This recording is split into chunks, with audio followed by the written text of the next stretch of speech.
My daughter drained every cent from our accounts and vanished with a criminal, leaving me penniless after 42 years of hard work. Rage boiled inside me, but my 15-year-old grandson only smiled. "Don't worry, Grandpa," he said calmly. "I've already taken care of it." A few days later, she called, screaming and furious. You won't believe what my sharp grandson had done. But before I continue, please subscribe to the channel and drop a comment telling me what time it is where you are right now. I slid my card into the ATM, the same way I had done thousands of times. The screen blinked awake, asking for my PIN. 4 digits I could type in my sleep rolled off my fingers. Insufficient funds. My hand froze on the keypad. I pulled the card out, inspecting the strip for scratches. Maybe the machine was faulty. It had to be. I tried again, same PIN, same request, same crushing words, insufficient funds. This can't be right, I muttered. Behind me, an older woman shifted impatiently, her keys jangling against her purse. I checked my wallet, $40 left from last week's grocery trip. Maybe my savings account would work. Different card, same machine, same trembling fingers. Insufficient funds. Sweat gathered on my forehead despite the cool April breeze. Just last week, I had checked, $12,847. My entire nest egg. 42 years at the Ford plant. Every overtime shift, every skipped lunch, every dollar tucked away for retirement. The woman behind me cleared her throat. "Sorry," I whispered, scooping up my cards. The machine spit out a receipt. Balance $0. Last transaction, 9:23 a.m. today. My legs wobbled as I walked toward the glass doors of the bank. The reflection staring back at me was of an old man in worn jeans and a flannel shirt, small, confused. Inside, the air smelled of carpet cleaner and coffee. Janet Morrison stood at the teller window, the same woman who'd handled my deposits for 15 years. "Afternoon, Mr. Williamson," she greeted warmly. "What can I do for you today?" "Janet, something's wrong with my accounts. I set both cards on the counter. The ATM says I'm broke, but that's impossible." Her fingers flew across the keyboard. The smile slipped from her face. "Let me check your account history." A pause. More typing. "Mr. Williamson, there was a withdrawal this morning at 9:23 for the full balance of $12,847. The room tilted. "That's impossible. I was at home sleeping at 9:30. She glanced at the screen again. "It shows the withdrawal was made by Vera Hayes. She's listed as a joint account holder." Her voice softened. "She emptied both checking and savings, sir." The name hit me like a punch. Vera. My daughter. No, it had to be a mistake. But when Janet turned the monitor toward me, the proof was right there in black and white. Vera Hayes. Full withdrawal. "I'm so sorry, Mr. Williamson," Janet said gently. "The authorization is valid. Everything checks out." I stared at the screen until the numbers blurred. I had added her to the account 3 years earlier, during her divorce. Just in case. Just so she'd have access if anything happened to me. Just so she could care for Micah. My hands shook as I collected the cards. "Thank you, Janet." "Mr. Williamson, are you all right? Do you need me to call someone?" I shook my head and stumbled toward the exit. Outside, the afternoon sun seemed too bright, too sharp. My old Ford pickup sat in the lot unchanged, but the world itself felt different. I pulled out my phone and scrolled to Vera's number. My thumb hovered. There had to be an explanation. Something with Micah. Some emergency.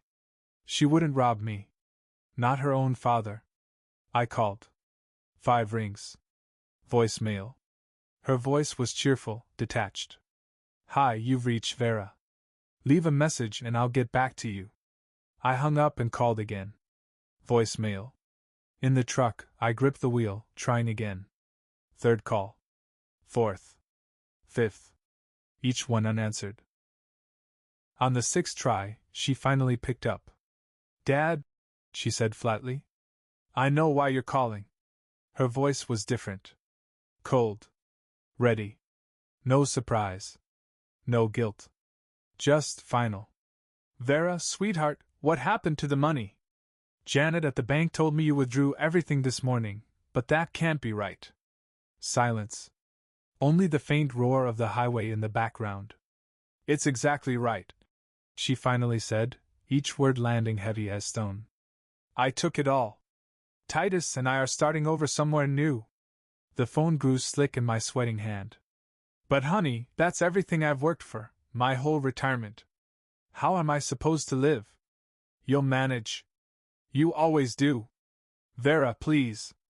If you're in some kind of trouble, we can fix this together. Come home. Bring Micah. We'll figure it out. A sharp laugh crackled through the line. There's nothing to figure out, Dad. I deserve this money more than you. I've spent my whole life taking care of everyone else. Now it's my turn. What about Micah? His school, his friends. He can't just vanish from everything he knows. Micah's with me. He'll be fine. Kids adapt. Micah, my grandson. Bright, thoughtful Micah with his chess trophies and science fair projects, torn away from stability in an instant. Vera, you can't do this. That boy needs consistency, a safe home, his education. What he needs is a mother who's finally happy. Not stuck in this dead-end town, grinding through dead-end jobs while everyone else gets to live real lives. I gave you everything I could. When you divorced Jimmy, who paid the lawyer? When you couldn't make rent, who covered it? When Micah needed clothes, school supplies, birthday gifts, who stepped in? And I appreciate it, she said coldly. This is me repaying you, by taking what I need to build a better future. Her words twisted in my head, making no sense. I pressed a hand to my temple. Sweetheart, please. Just come home. If you need money for something specific, we can work something out. There's nothing to work out. Titus and I are already 3 states away. Don't try to find us. The line went dead. I called back instantly, voicemail. Tried again, same result. On the 3rd attempt, a message. The number you have dialed is no longer in service. She had blocked me. I sat in the truck, staring at the darkened phone screen. My daughter had stolen my life savings and disappeared with my grandson. No warning, no conversation, no goodbye to the boy I had helped raise for 15 years. The parking lot spun around me. I gripped the door handle, swallowing back nausea. 42 years of careful saving, gone in a single transaction. The same daughter I had held as a baby, taught to ride a bike, walk down the aisle, had just gutted me without hesitation. With shaking fingers, I turned the key. My old Ford coughed to life, faithful as always. At least something still worked. I drove slowly through town, past the hardware store, the diner, the shops that had defined my life. Everything looked the same, yet I felt like a stranger. The man who had parked at the bank an hour ago was gone. I needed time to think. Time to process. Time to figure out how to survive on the $40 in my wallet. Without realizing, I drifted through familiar streets. Past the elementary school, where I picked Vera up every day for 6 years. Past Mrs. Patterson's classroom, where she'd won the spelling bee in 3rd grade. I remembered the pride swelling in my chest as I sat in those tiny plastic chairs, watching her beam with her ribbon. Past the ice cream shop on Elm, where we'd celebrated her 10th birthday. Just the 2 of us, since her mother was already pulling away by then. Vera had ordered a banana split bigger than her head, grinning. Best birthday ever, Daddy. My throat tightened as I pulled into Riverside Park, the place where life had once been simple. Back when being a father meant pushing swings and catching fireflies, not worrying about joint accounts and betrayal. I parked by the pond and walked to our old bench, the one facing the ducks that always gathered in spring. Vera used to bring stale bread in a paper bag, carefully breaking it into tiny pieces. Not too big, Daddy. The little ducks can't eat big chunks. She couldn't have been more than 3 or 4, standing on tiptoes to reach over the fence, her small hands slipping into mine with absolute trust. I love you best of anyone, Daddy. Those words echoed through nearly 3 decades as I sat alone on that weathered bench.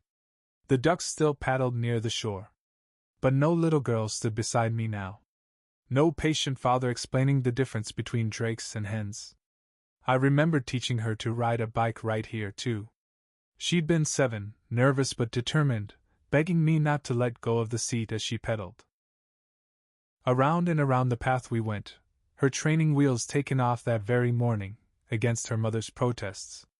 Don't let go, Daddy. Promise you won't let go. But I did let go.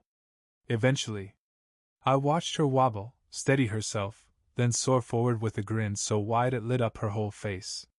She circled back, breathless and glowing. Did you see me, Daddy? Did you see me ride all by myself? When had that radiant little girl turned into the cold, distant voice on the phone? When had I love you best of anyone, Daddy transformed into I took it all? Her high school graduation replayed in fragments. Vera in her blue cap and gown, delivering the valedictorian speech to a gym full of cheering parents. I'd sat in the front row, chest swelling with pride as she spoke of ambition, hard work, and the bright future ahead. My father taught me that dedication and perseverance can overcome any obstacle, she'd declared. The entire audience had turned to smile at me. The single father who had raised such a remarkable daughter. And now? What obstacle was she conquering by stealing her father's retirement savings? Her wedding day surfaced uninvited, sharp as glass. The father-daughter dance at the VFW hall, her white dress twirling as I guided her across the floor. Paul had seemed like a good man back then, before the drinking, before the arguments Micah would overhear through paper-thin walls. Thanks for always being there, Dad, she'd whispered into my ear that night. I don't know what I'd do without you. I had held her close and promised I always would be. And I was, through the fights, through the bills, through raising a grandson who needed constancy. I'd kept that promise right up until this morning, when always being there was rewarded with utter financial ruin. A spring breeze carried the scent of fresh grass and renewal, but all I felt was the crushing weight of memory colliding with reality. Every sacrifice, every extra shift, every carefully saved dollar, all of it justified by love.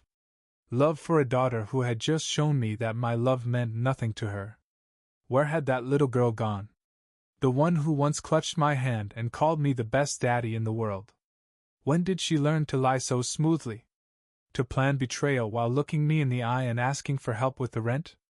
I wiped my eyes with the back of my hand and rose from the bench. The ducks went on paddling, indifferent to human heartbreak. At least something remained steady, unshaken. Back at the truck, I caught my reflection in the side mirror. Same flannel shirt, same weathered face, but the man staring back at me was different now. A man learning that love can be wielded as a weapon by those who matter most.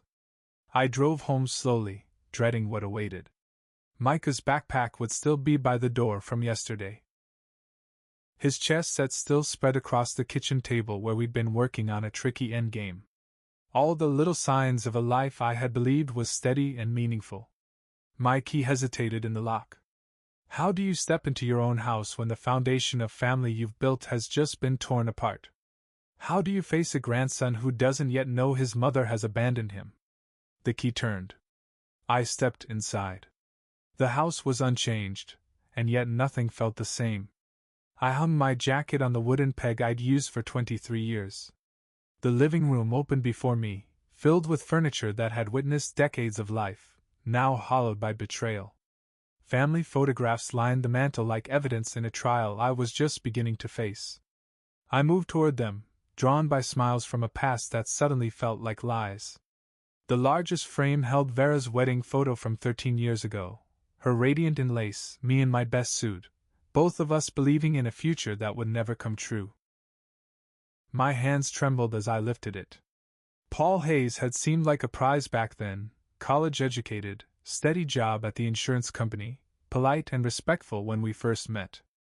I had walked my daughter down the aisle at St. Matthew's, proud to hand her to a man who swore to protect and cherish her. 3 years. That's how long it lasted before the cracks appeared. I lowered into my old leather chair, the one angled toward both the television and the front door. The wedding photo felt heavy in my lap as memories came rushing in. The signs had been small at first.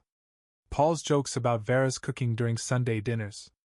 "Honey, the chicken's a little dry, maybe next time you could," always with a smile, always followed by laughter.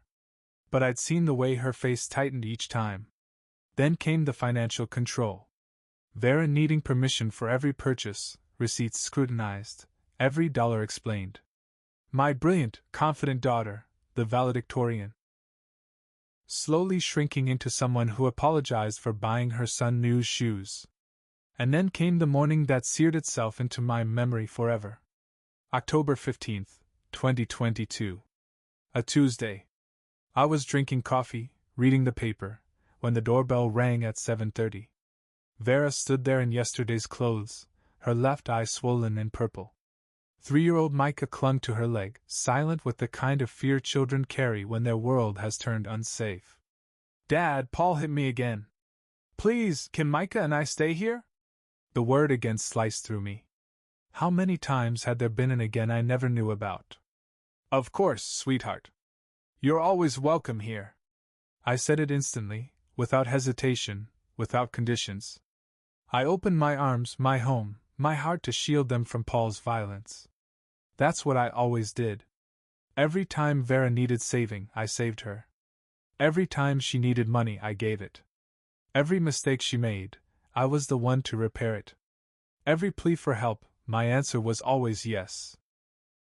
When Paul emptied their joint account before she could even file for divorce, I was the one who hired the lawyer. When she couldn't cover the first month's rent on her apartment, I paid it. When Micah needed clothes for school, gear for sports, or parties for his birthdays, I provided it all without hesitation. I loved being needed. I loved being the dependable father who could fix any problem, meet any crisis, fill any gap. Being Vera's safe harbor gave my retirement purpose. But somewhere in all that unconditional giving, I taught her the wrong lesson, that taking from me carried no consequences.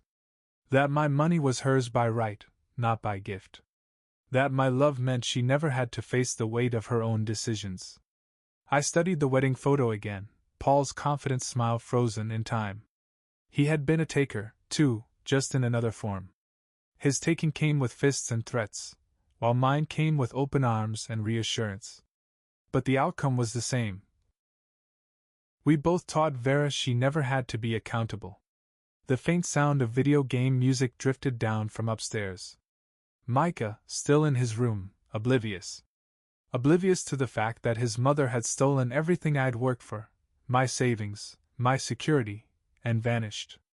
Oblivious that the foundation of his safe, steady world had just crumbled beneath him.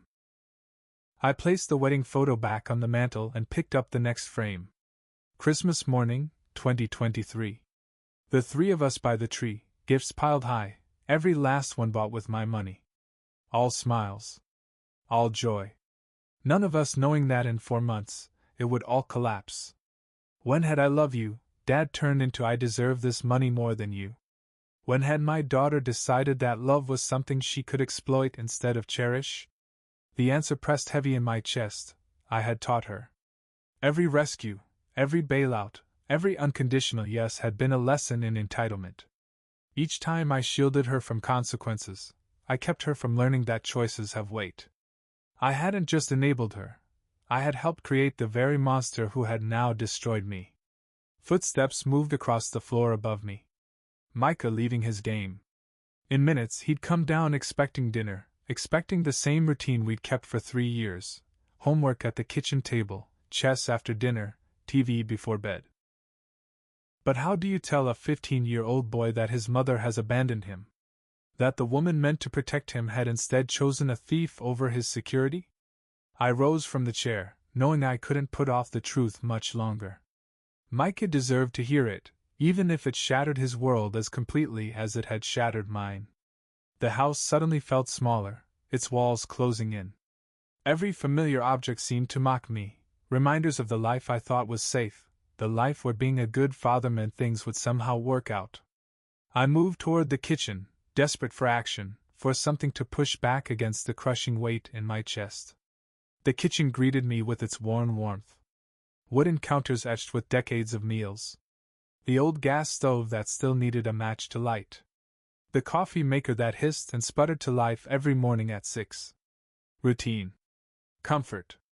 Something solid to cling to when nothing else made sense. I pulled the beans from the freezer, poured them into the grinder. The sharp whir filled the silence, drowning out the muffled video game sounds upstairs. 30 blessed seconds of noise that wasn't memory.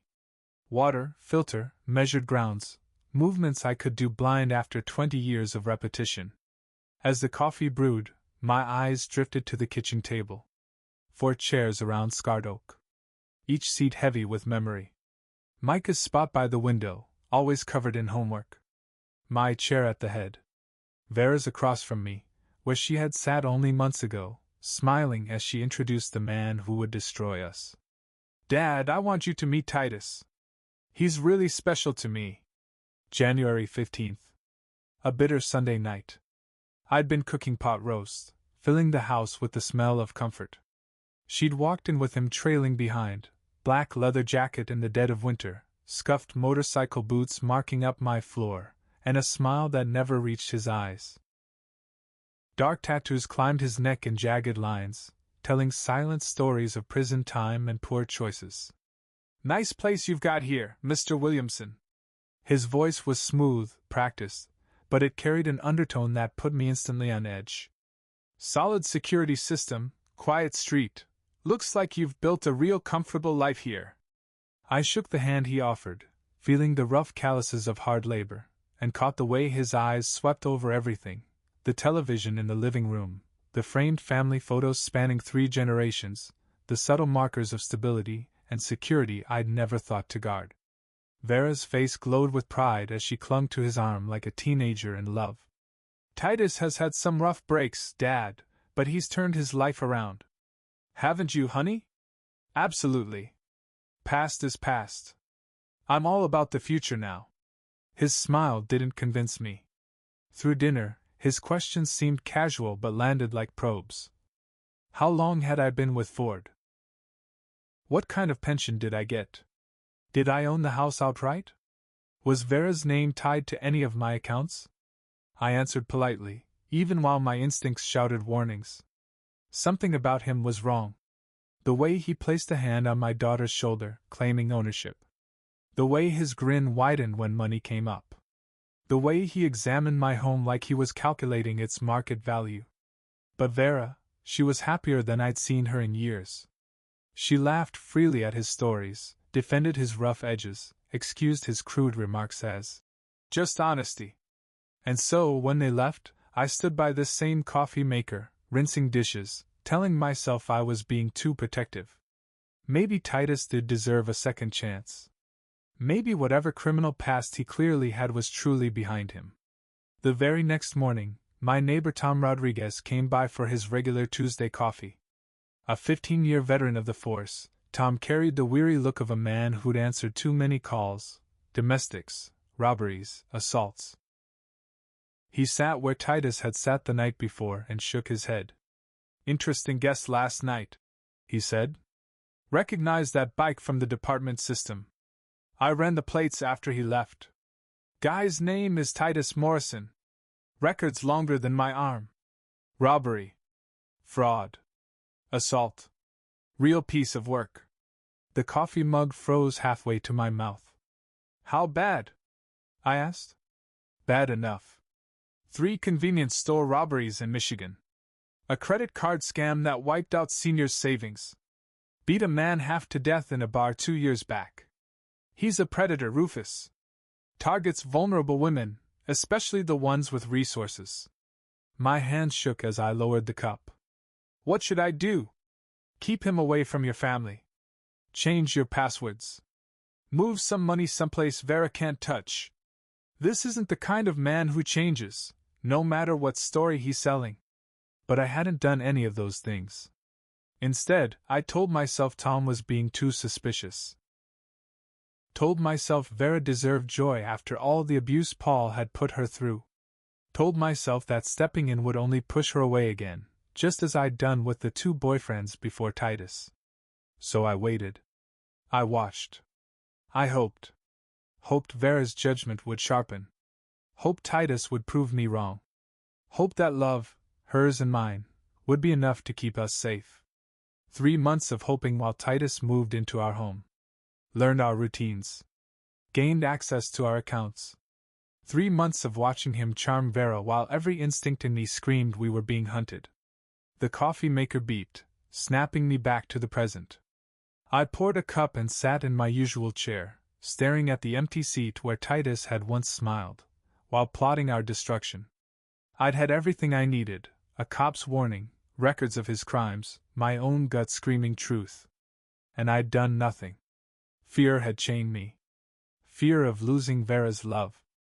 Fear of being seen as controlling, like Paul had been. Fear that defending my family would cast me as the villain. And now? Now everything was gone, because I was too afraid of conflict to protect what mattered most. Upstairs, the video game sound stopped. Footsteps crossed the floor. The bathroom break that meant homework time was near. In 15 minutes, Micah would come downstairs, expecting dinner, expecting routine, expecting the life he thought was still intact. Time was running out. The conversation I'd dreaded for weeks could no longer be postponed. I rinsed my coffee cup in the sink, watching the last drops swirl away. Everything seemed to be slipping through my hands: money, family, even the comforting lie that being a decent man was enough to shield the people you love. But Micah was still here. My grandson, who trusted me to protect him, who deserved to hear the truth about what his mother had done. I walked back toward the living room, bracing myself for the hardest words I'd ever have to speak. The room felt heavier as I stepped inside, thick with the weight of what was coming. 5:45 on the clock. 15 minutes until homework. 30 until dinner. Routines that had once defined our lives. Routines that would never feel the same again. I paced between the couch and the coffee table, testing sentences that all fell flat. How do you explain betrayal to a child who still believes family means safety? How do you take away innocence without extinguishing hope? Son, your mother stole from us and left. Too sharp. Too brutal. Micah, there are going to be some changes. Too vague, too frightening in its uncertainty. Your mother made choices that affect us all. Still wrong. Nothing sounded right. Nothing ever would. Upstairs, video game music drifted down, a superhero game where good always conquered evil, where villains never walked away with the prize. The irony stung. My grandson was pretending to be a hero while the real villains had already vanished with what they came for. I sat on the couch, stood again, moved to the armchair, then back to the couch. The house itself felt too small to contain the words, yet too large for the emptiness those words would create. Overhead, Micah's routine unfolded with its usual rhythm, the creak of his desk chair as he pushed back, footsteps to the bathroom, the flush of a toilet, water running at the sink. The predictable rituals of a 15-year-old shifting from play to study. My mind raced. Should I begin with a question about his mother? Offer reassurances first, about his safety, about our future? Start with the practical facts before opening the wound of betrayal? Every option felt like a failure. The old grandfather clock ticked in the corner, each beat marking time that seemed to crawl and rush at once. Every minute brought me closer to the moment Micah's world would tilt. Every second gave me space to doubt myself all over again. At 5:50, the creak of his chair came again. The sound of a game being paused and saved. Soon the computer would shut down, the schoolbooks would open, and the familiar Tuesday pattern would begin for the last time. I walked to the bottom of the staircase, resting my hand on the worn banister. My grandfather had built these steps in 1952, when families endured hardship together, when children could believe their parents would never leave. Grandpa, I'll be down in 5 minutes. Micah's voice called warmly from upstairs. He believed his world was safe. He believed tonight would be just another Tuesday. Take your time, son. My reply sounded steadier than I felt. More familiar sounds drifted down, the zip of his backpack, the shuffle of books, pages turning. Micah was a careful, diligent student. He'd inherited his mother's sharp mind, but, so far, not her recklessness. At least, I prayed he hadn't. Standing at the base of those stairs, I realized how much I had taken for granted. The quiet joy of a boy doing homework while dinner simmered on the stove. Evenings spent working through algebra problems, listening to stories about friends at school. The quiet assumption that tomorrow would look much like today. All of it was about to be broken. The wall clock showed 5:55. Time was a river rushing toward a drop-off, carrying us both toward the conversation that could no longer be delayed. In my pocket, my phone stayed silent. No missed calls. No texts from Vera. No last-minute explanation. No apology. She was gone. Truly gone. And Micah needed to know. I cleared my throat, calling up the stairs, my voice heavier than usual. Micah, come down here for a minute. We need to talk. The rustle of papers stopped. Sure, Grandpa. Just let me finish saving my homework. The soft sounds of a computer shutting down followed. Micah always took care with his work. He never lost progress to careless mistakes. It was another way Micah differed from his mother. She had always been reckless, careless with what mattered most. Footsteps moved across the floor above me, heading toward the staircase.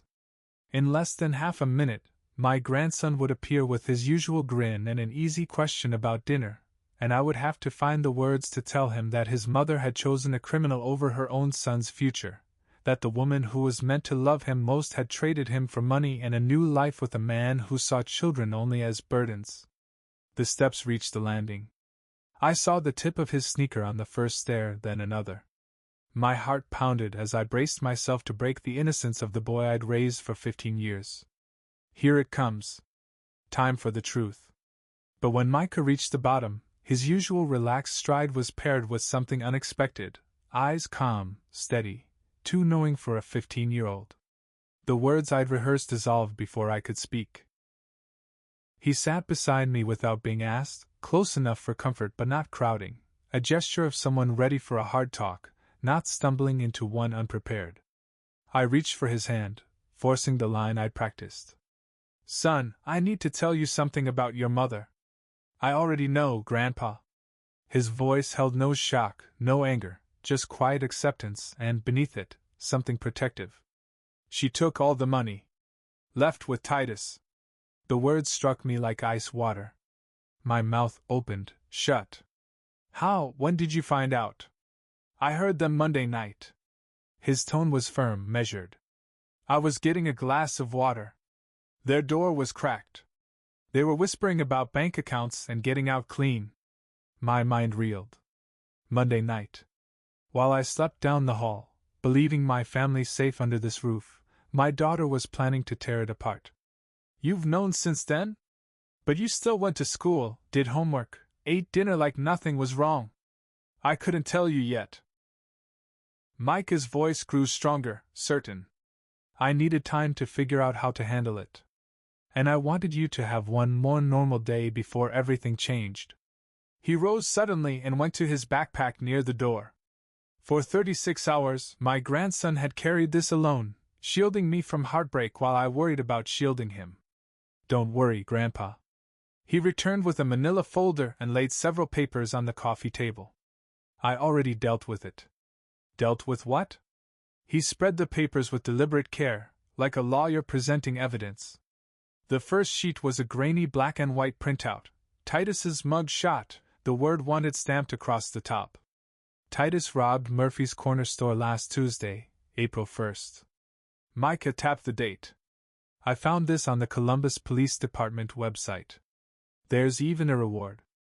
I stared at the familiar face glaring back. The same man who had sat at my kitchen table, asking about my pension, my security system. The man my daughter had chosen over her family. Where did you get this? I printed it yesterday at school. Mrs. Henderson lets us use the lab during lunch. He flipped to another page, handwritten notes in his neat script, details organized like a case file, dates of arrests, snippets from news articles, connections between crimes. After I overheard them, I couldn't sleep. I researched everything I could about Titus Morrison. Then he pointed to the bottom of the page. An address. 2847 Lane Avenue, near OSU. I heard Mom mention it. Wrote it down right away, checked it on Google Street View to be sure. He pulled out another sheet, a printed map, the address circled in red. It's a rundown apartment building, 2 miles from campus. The thoroughness was staggering. Maps, records, timelines, even photos of the place. My 15-year-old grandson had conducted a more complete investigation than I ever had. Son, this is remarkable work. But why didn't you tell me yesterday? We could have stopped them before they took the money. Micah's eyes darkened, his voice unwavering. Because you would have tried to save her. You always do. And even if you'd convinced her to stay, she would have found another way to bleed you dry. I had to let her go. His words pierced deeper than I wanted to admit. He was right. If I'd known, I would have begged, bargained, maybe even given her money just to keep her close. But I did something better than stopping them. Micah's voice carried a quiet pride, sounding far older than his years. This morning, before school, I called the police tip line. I told them exactly where to find a wanted fugitive, gave them the address, described the car, every detail. Micah handed me the final page. In his handwriting was a confirmation number, along with the time of the call, 9:45 a.m., Tuesday, April 8th. Anonymous tip regarding Titus Morrison, wanted for armed robbery. I sank back into the couch cushions, stunned by the weight of what my grandson had managed to do. While I had stumbled through my day in shock and confusion, he had been quietly executing a plan that might bring justice, and perhaps even healing, to our fractured family. Micah, you're braver and smarter than any boy your age should ever have to be. I learned by watching you, Grandpa. His voice carried no pride, just plain truth. You always said if someone threatens your family, you protect them. That's all I was doing. But he had protected me far better than I had ever protected him. For years I had enabled his mother's selfish choices. My 15-year-old grandson had looked at the situation with clear eyes and acted decisively. Why didn't you tell me earlier today? I asked. When I came home from the bank so upset? Micah's expression softened. Because you were already hurting. And I didn't know how quickly the police would respond. I didn't want to give you hope and then see nothing happen. Even in the middle of solving the crisis, he had been shielding me from disappointment. The roles had reversed completely. My grandson had become the protector, and I the one who needed protecting. The sharp ring of my phone cut through the moment. I glanced at it, then back at Micah's waiting face. We should probably answer that. Not yet. He touched my arm gently. Let me finish first. I set the phone aside, letting it go to voicemail. He had earned the right to speak without interruption. You asked why I didn't tell you sooner, he said, stacking his papers neatly, choosing his words carefully. The truth is, I've been watching Mom take advantage of you for years, and I was tired of seeing you get hurt. He leaned back, suddenly looking much younger despite everything he had done. Remember last Christmas? She promised to help with groceries, but then blew her paycheck on that purse. You just smiled and said it was fine, we'd make do. I remembered. Vera had insisted she needed something professional for job interviews that never happened, for jobs she never really pursued. Or when she borrowed $300 for my school clothes, and then showed up in boots that cost twice that. His voice was steady, patient, like someone who had been watching and learning for a long time. You never asked for the money back. You never made her explain. You just let it go. Every example he gave landed like a blow. He was right. Again and again, I had given without question, without accountability, enabling her while carrying the weight myself. I love Mom, Grandpa. But I love you more. Those simple words hit harder than all his careful research and planning. You're the one who makes sure I eat breakfast every day. You're the one who helps with homework, comes to chess tournaments, remembers when I have tests. And he was right again. While Vera lived under my roof, I had been the one raising him, guiding him, supporting him. She had been more like another dependent than a partner. When I overheard them planning to steal from you, I realized this was my chance to finally protect you, instead of always being the one who needed protecting. His voice grew steadier, more confident. You've spent 15 years taking care of me. It was my turn to take care of you. The role reversal still felt unreal, but I couldn't deny the truth. While I froze in shock and betrayal, Micah had investigated, organized, and acted. I couldn't let them hurt you anymore. He whispered. You're all I really have that matters. I pulled him into a fierce embrace, this boy who had grown more responsible than his own mother. His arms tightened around me, stronger than I expected. For a moment, we were simply grandfather and grandson, clinging to each other in the ruins of our broken family. We're going to be fine, you know, I murmured into his hair. Just you and me. We make a pretty good team. Better than we ever were with Mom around, he replied, his voice muffled against my shoulder, but filled with relief.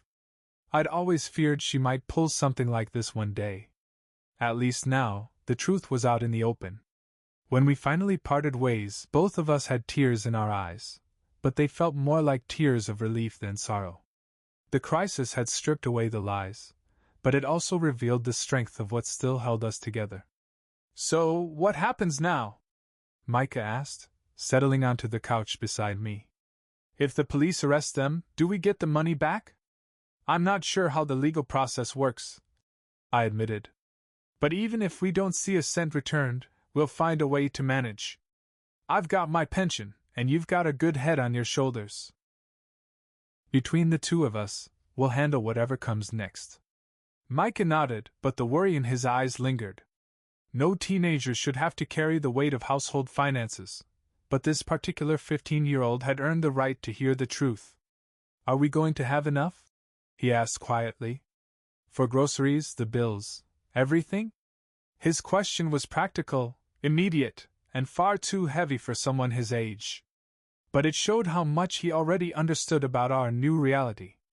I started to answer, then stopped as a memory surfaced, something I'd pushed aside in all the chaos of the day. Something that could ease at least a little of his worry. You know what, Micah? I stood, a spark of energy returning to my tired body.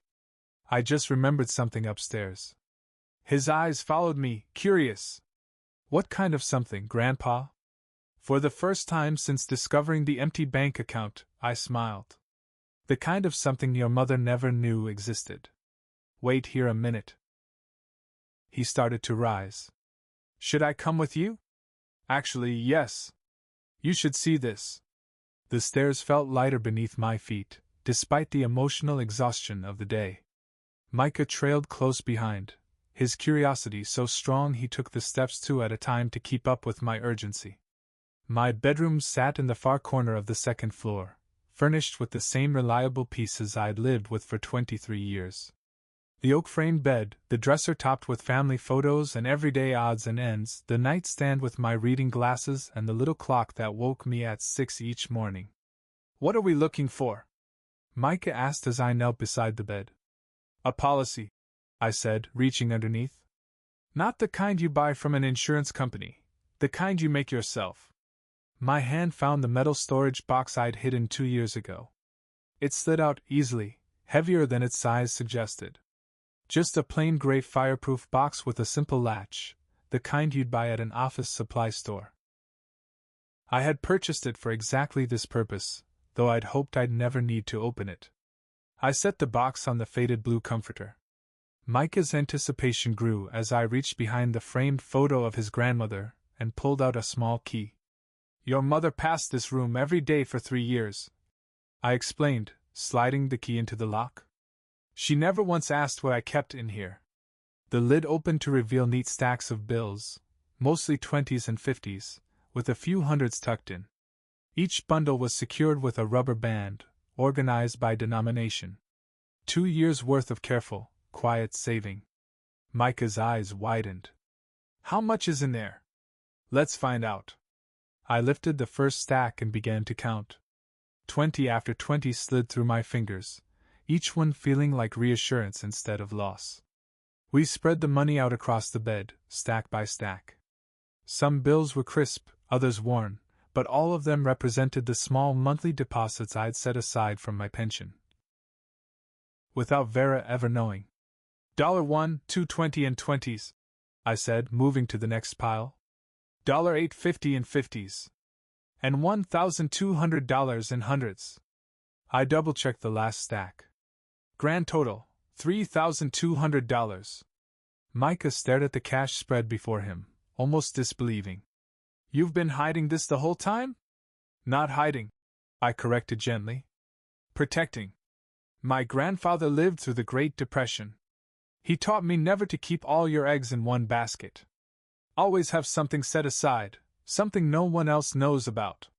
The old lessons my grandfather had passed down once felt antiquated in a world of online banking and direct deposits. But now, they'd proven priceless. Vera had drained every account she could access, but she never uncovered the emergency fund I'd kept hidden. Why didn't Mom know about it? Micah asked. Because, I admitted, the words heavy but necessary. Somewhere deep down, I always suspected a day like this might come. I love your mother, but I've watched her make selfish choices too many times. Part of me knew she couldn't have unlimited access to everything I'd earned. Micah helped me place the bills back into the box, his hands steady and respectful. So, we're actually okay? He asked, almost not daring to believe it. Like really okay? For several months at least, I said, locking the box and returning the key to its hiding place.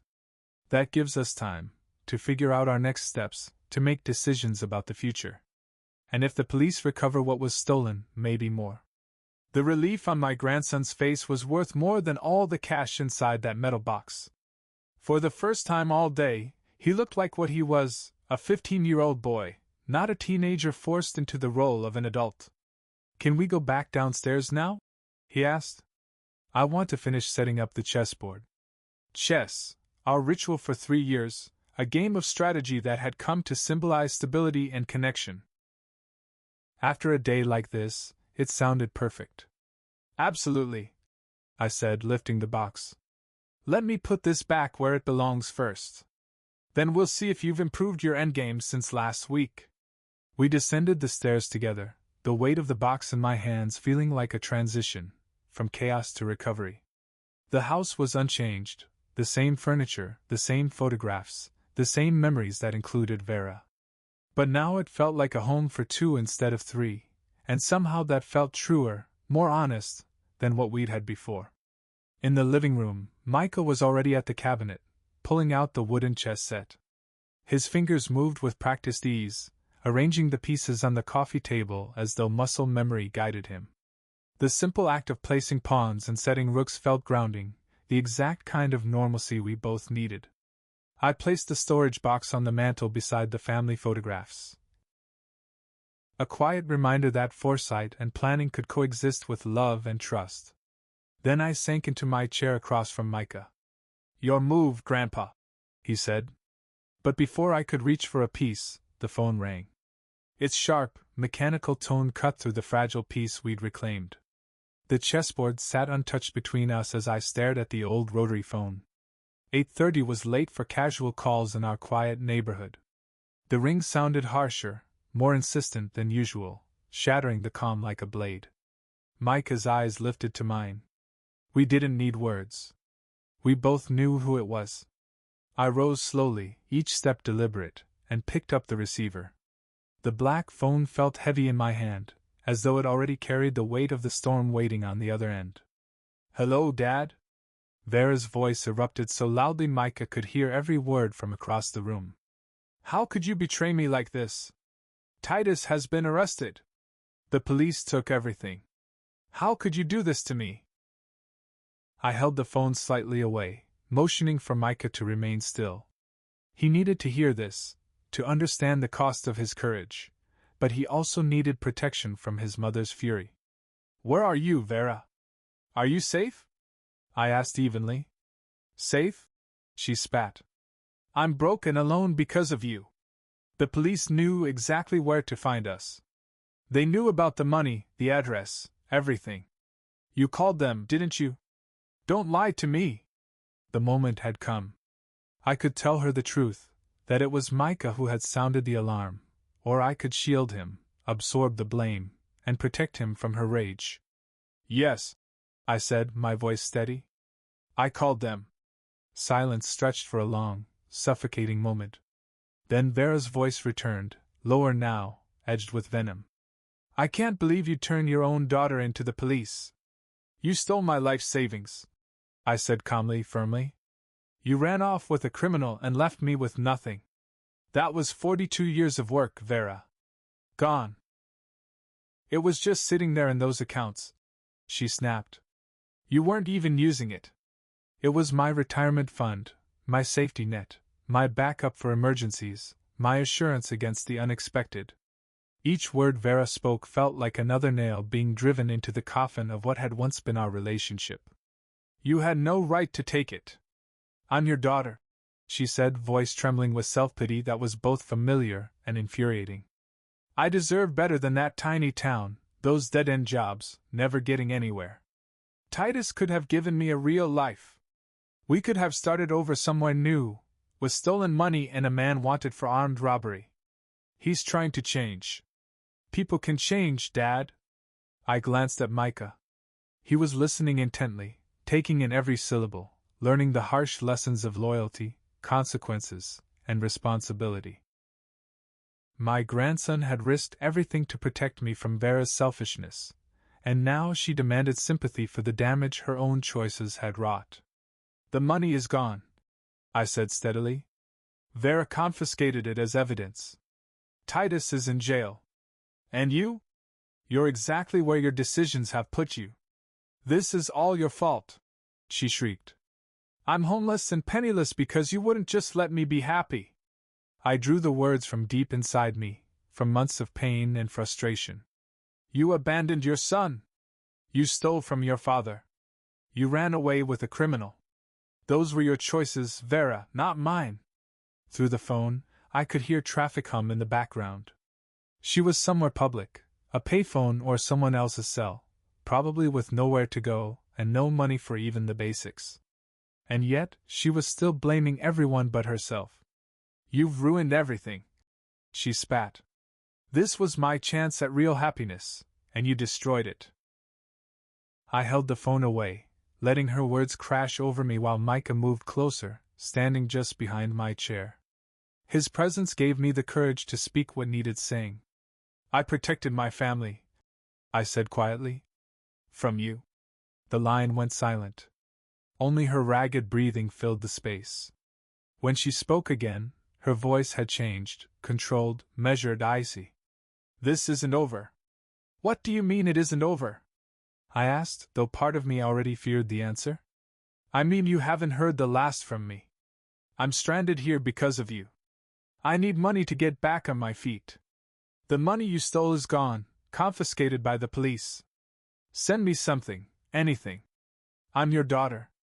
Her plea carried the familiar manipulation she had perfected over years, the same tone that had convinced me to pay her rent, her lawyer fees, her credit cards. The voice that trained me to say yes without question, to enable without accountability. But not tonight. Not after everything. No. The single word hung in the air like a door slamming shut.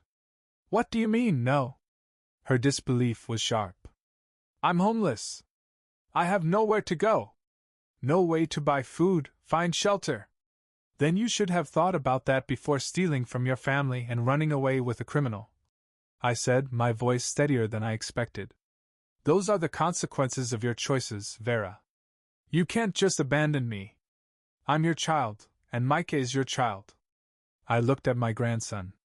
He stood proud, calm, and observant, the child Vera had left behind without a second thought. The boy she'd been willing to drag into a life of crime just to chase her own selfish desires. Micah is 15. He can take care of himself, I said. He needs stability, security, and adults who put his welfare above their own wants. You've proven you can't provide that. I felt the weight of months of suppressed anger pouring through my words. I could have provided everything if you hadn't interfered. Titus had plans. But Titus is a career criminal. He robbed a convenience store just last week. His plans involve stolen money, more crime, and danger for the people around him. I won't enable that life for you, or anyone else. Fine, she said bitterly. I'll figure it out myself. But don't expect me to come crawling back when I change my mind. I hope you do figure it out, Vera. I hope you find a way to live honestly, make amends, and maybe someday earn back the trust you destroyed. But I won't send you money to make bad choices easier. You're choosing money over your daughter. I'm choosing my grandson's welfare over your immediate desires. I'm choosing responsibility over enablement. I'm choosing to break a cycle that's hurt all of us, including you. Her breathing became labored. The sobs that followed were angry, not remorseful. If that's how you want it, fine. Don't expect to see me again.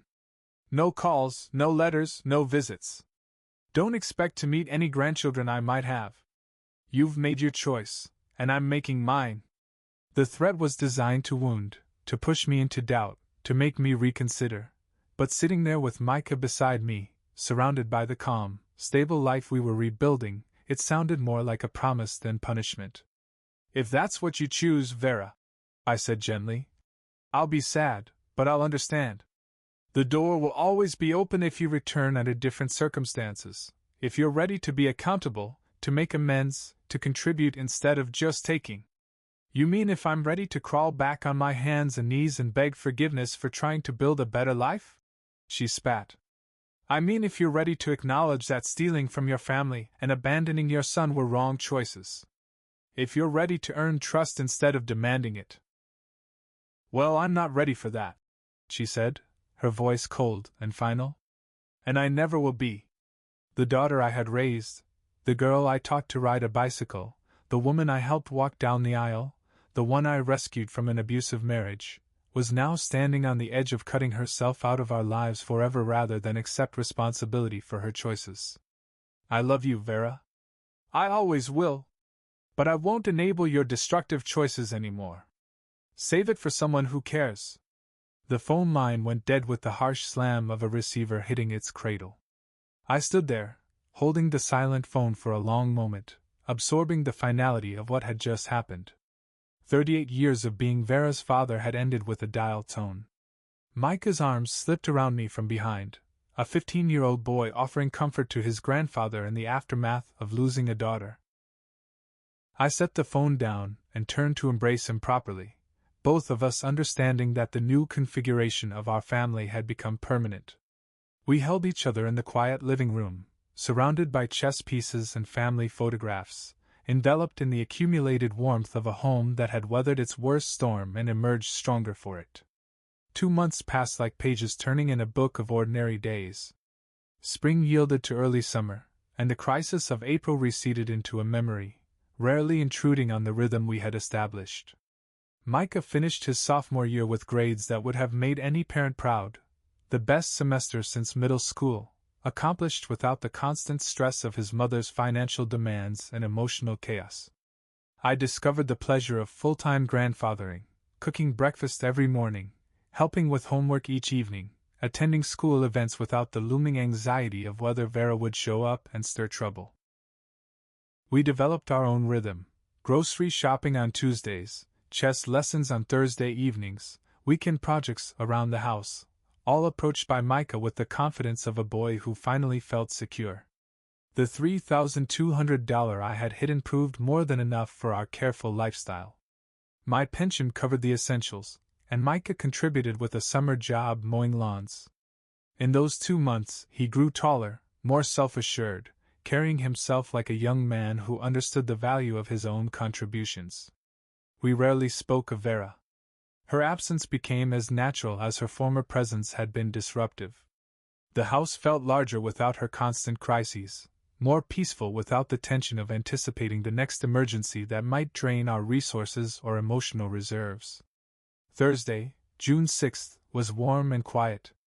I sat in my usual chair reading the Riverside Herald, while Micah worked on his summer reading at the kitchen table. The windows were open, letting in sunlight, birdsong, and the gentle rustle of the maple tree outside. Our domestic tranquility had become so routine I almost forgot how precious it was. Then came the knocking, loud, sharp, insistent, shattering the quiet like a stone through glass. Micah and I looked up in surprise. We rarely had unannounced visitors, and most neighbors called ahead. The knocking came again, urgent, impossible to ignore. I glanced at the clock. 4 o'clock in the afternoon, too early for dinner guests, too late for morning deliveries. Who could it be? I murmured to myself. Maybe it's the mailman, Micah suggested, though we both knew the mail had already arrived. I rose from the chair and approached the front window, angling myself to see the porch without being seen. What froze me in place was what I saw. My hand clutched the curtain edge. Vera stood on our front step, thinner than she had been in April, wearing clothes that had clearly seen better days. A single small duffel bag rested at her feet, everything she owned contained in one compact bundle. "She's back," I whispered. "Grandpa?" Micah appeared beside me, his voice laced with concern. "What is it?" I stepped back from the window, my mind racing. 2 months of peace. 2 months of stability. 2 months of building a life that worked for both of us. And now this. The knocking came again, followed by a voice I recognized but wished I didn't have to hear. "Dad, I know you're in there. Please open the door." Micah's eyes widened as he recognized his mother's voice. His body shifted instinctively closer to me, an unconscious gesture of protection and alliance. Over the past 2 months, we had become a team, and Micah's instincts told him to stay with me rather than rush to greet the woman who had abandoned him. I walked slowly to the front door, my hand resting on the deadbolt I had installed the week after her phone call. Such a small thing, but it symbolized the boundary I had finally learned to enforce, the decision to let people into our lives on my terms, rather than allowing them to take what they wanted. My fingers lingered on the lock. 2 months ago, I would have opened this door immediately, welcoming her with relief, questions, and probably money for whatever crisis had brought her home. But the man standing here now had been shaped by decades of experience. He had learned something different. He had learned that love sometimes meant saying no, that protecting the people who mattered most might require disappointing those who demanded the most, and that family could be defined by choice and commitment rather than biology and obligation. I turned the deadbolt and opened the door. Vera stood there, and for a moment neither of us spoke. She looked older, worn down by whatever had filled the 2 months she had been away, but her eyes still held that same mixture of defiance and entitlement that had driven her to steal my life savings and abandon her son. "Hello, Dad?" Behind me, I felt Micah shift closer, not rushing, but ready to support whatever decision I made about the woman who had given birth to him yet failed to be a mother when it mattered most. "Hello, Vera." She glanced past me at her son, the boy she had left without a second thought when her dreams of easy money and criminal romance called. "Hi, Micah." My grandson didn't speak, but his presence was an anchor, reminding me of what we had built together, and what we stood to lose if I repeated the mistakes that had brought us to crisis in the first place. Vera looked at us both, waiting for an invitation that didn't come automatically this time. The door remained half-closed, my body a barrier, my choice still unmade. Whether to risk the fragile bond we had forged for the possibility of her redemption. Can I come in? If you like this story, please like this video, subscribe to the channel, and share your thoughts in the comments. To hear the next story, click the box on the left. Thank you for watching.